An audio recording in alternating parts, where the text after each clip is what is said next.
The latest on the search?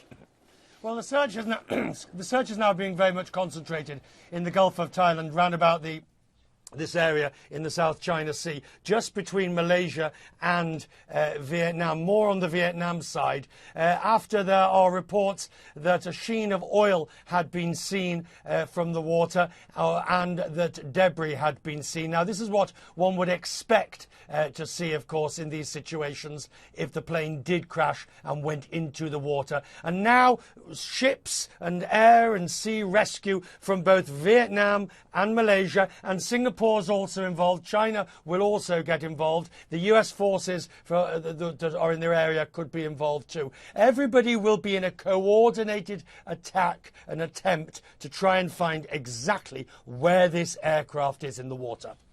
Now, Richard, let's talk a little bit more about that co-pilot of the plane, Farik Hamid. You actually sat in the cockpit of a similar aircraft just a few days ago. What can you tell us about Hamid?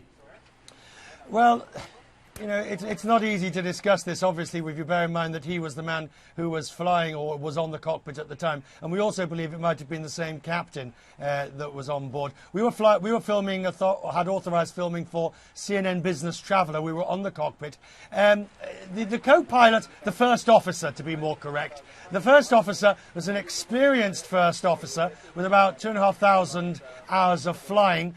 He was in the process of transitioning from his previous aircraft to the 777 fleet. He'd had several months of training in the simulators and was now in training on board the aircraft as exactly as it would be. And there would have been an extremely, as there was on this flight, the captain on this flight, extremely experienced training captain who was with him on this flight.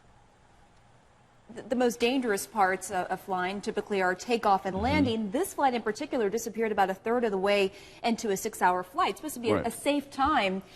Is there any indication, or I know it's speculative at this point, but that clear air turbulence might have played a role here?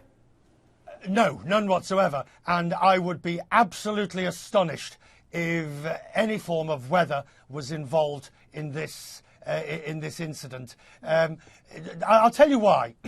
Weather, the plane is built to fly at minus 74 degrees at 37,000 feet and bounce around in the air. It is built for that. It can carry all sorts. Now, they will have had, as indeed on this particular flight that you showed me with the captain and the first officer, they have radar.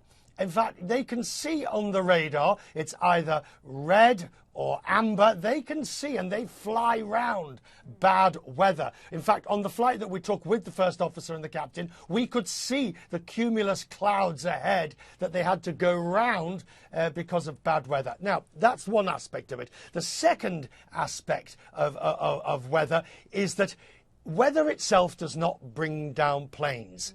What often can happen is weather creates an environment in the cockpit or with the machinery of the aircraft, and the pilots respond to that. We learned that from Air France 447. But weather itself, not a factor. I'd be very surprised in this case. And because there was no Mayday call, you would think if weather was a factor, you would... Well, that is the most important and interesting aspect so far. No Mayday. No pan, which means another form of distress call. Nothing from the aircraft that we know of. We do not know yet from Malaysian Airlines what signals the plane was sending via its ACARS methods. So the airline may know more than they're telling us at the moment.